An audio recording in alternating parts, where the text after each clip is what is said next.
আলহামদুলিল্লাহ, আজকের ওয়েদারটা অনেক সুন্দর। আমার হাজব্যান্ডও বাসায় আছে, তাই ভাবলাম আমরা আমাদের নিজ বাড়ির ছাদে বসে আম মাখিয়ে খাই। তো যেই ভাবা সেই কাজ। আমার হাজব্যান্ড আর আমার ছেলে, আমার ভাইয়ের মেয়ে অলরেডি ছাদে চলে গেছে। তো আমি কিছু জিনিসপত্র নিয়ে আর কি ছাদে উঠলাম।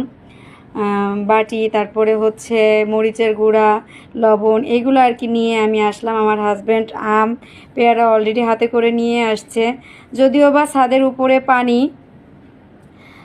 তারপরে আর কি করার, ছাদে তো আর বসতে পারলাম না, সিঁড়ির উপরে বসে আর কি আমগুলো সুন্দর করে কেটে নিলাম, ভালো করে কেটে নিলাম। আমার মাই আসলে আমগুলো মাখিয়েছে।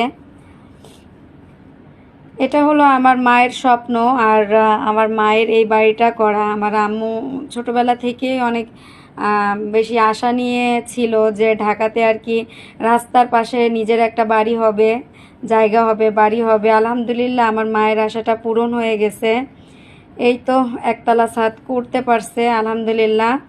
তো আপাতত নিচতলায় আমরা উঠবো, তারপরে দুইতলা করার পরে দুইতলায় উঠবো।